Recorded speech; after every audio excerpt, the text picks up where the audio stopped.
वनस्पति शास्त्री कहते हैं कि वृक्ष सांस लेते हैं, वृक्ष जल पीते हैं और वृक्ष भोजन भी बनाते हैं। लेकिन आपको जानकर आश्चर्य होगा कि मथुरा के वृंदावन के निधिवन के वृक्ष नृत्य भी करते हैं। संभवतः आपको हमारी बात पर विश्वास न हो, लेकिन यह वर्षों का पुराना रहस्य आज भी रहस्य बना हुआ है।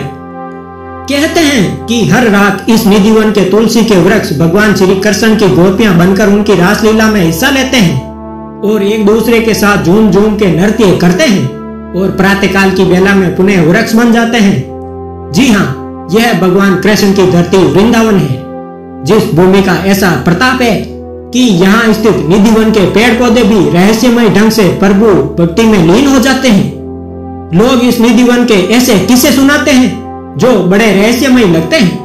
कोई कहता है कि इस निधिवन में रात के समय में वंशी की ध्वनि सुनाई देती है। ऐसा लगता है कि भगवान श्री कृष्ण स्वयं वंशी बजा रहे हो। तो कुछ लोगों का कहना है कि इस निधिवन में आधी रात्रि के पश्चात कहीं से मोर आ जाते हैं। लेकिन अब जो बात हम आपको बताने जा रहे हैं वह बहुत आश्चर्यचकित कर देने वाली है। लोगों का ऐसा मानना है कि अर्धरात्रि के पश्चात स्वयं मुरलीधर भगवान श्री कृष्ण इस निधिवन में प्रकट होते हैं और उनके साथ होती है उनकी प्रिय राधा। इस निधिवन में भगवान श्री कृष्ण बंसी बजाते हैं, जिसकी धुन में मस्त होकर राधा रानी सहित सैकड़ों गोपियां नृत्य करने लगती हैं। ऐसा कहा जाता है कि यह गोपियां कोई और नहीं बल्कि इस निधिवन के तुलसी के वृक्ष हैं, जो भगवान के चमत्कार से वृक्ष में मानव रूप धारण कर लेते हैं। ऐसा भी कहा जाता है कि इस निधिवन में वंशी बजाने के उपरांत भगवान श्री कृष्ण इस निधिवन में स्थित रंग महल में शयन करते हैं। इस मथुरा के वृंदावन में निधिवन का यह चमत्कार सदियों से चर्चा का विषय है।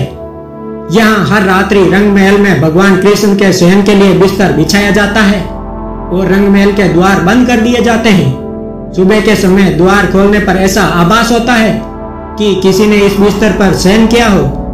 निधिवन में रात्रि के समय भगवान कृष्ण के आगमन के दृश्य को देखने के लिए जिसकी भी कपटपूर्ण तरीके से प्रयास किया, वो व्यक्ति अंधा, गूंगा और बहरा हो गया। संभवतः इस निधिवन के तुलसी वृक्ष यहाँ के अद्भुत रहस्य को रहस्य ही बनाए रखना चाहते हैं। वो नहीं चाहते कि निधिवन का रहस्य पूरी दुनिया के सामने प्रकट हो। मथुरा जिले के वृंदावन में स्थित यह निधिवन 2-2.5 एकड़ में बसा हुआ है, जहाँ तुलसी के सैकड़ों वृक्ष लगे हैं। इन वृक्षों की बनावट ऐसी अद्भुत है कि जिसे देखकर ऐसा लगता है कि कोई कुशल नृत्यांगनी खड़ी हो। निधिवन का संगीत से बहुत पुराना नाता है। कहा जाता है कि इस निधिवन में संगीत सम्राट स्वामी हरिदास जी जब अपनी गीत संगीत की धुन बिखेरते थे तो स्वयं भगवान श्री कृष्ण उनसे सुनने के लिए धरती पर प्रकट हो जाते थे। और जब तक स्वामी हरिदास अपनी मधुर स्वर में गाते रहते तब तक भगवान श्री कृष्ण इस निधिवन में अपने नयनों को बंद कर उस मधुर आवाज को सुनते रहते थे। कहते हैं कि संगीत सम्राट स्वामी हरिदास के देहावसान के बाद भी भगवान श्री कृष्ण का इस निधिवन में आना बना रहा। अब भगवान स्वयं वंशी बजाते हैं और उसको मंत्रमुग्ध होकर राधा और गोपियां सुनती थी। आज भी इस निधिवन के परिसर में संगीत सम्राट स्वामी हरिदास की समाधि है, जो भगवान श्री कृष्ण और उनके इस निधिवन से जुड़ाव का साक्षी है। इस निधिवन में भगवान श्री कृष्ण का धाम रंगमहल श्रद्धा, भक्ति और रहस्यमय कहानियों के रंगों से रंगा हुआ है, जहां हर ओर भगवान श्री कृष्ण की उपस्थिति का आभास होता है। यहाँ इस मंदिर का एक रहस्य सच यह भी है कि यहाँ भगवान के मंदिर में दातून रखने पर वह सुबह गीली मिलती है।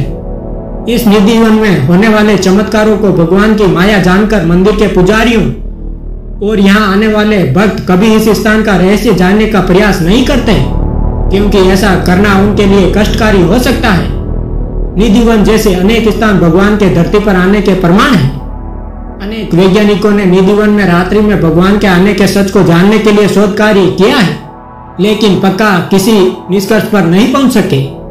इस निधिवन के रहस्य को सुनकर हर देशी विदेशी के मन में कौतूहल जागता है।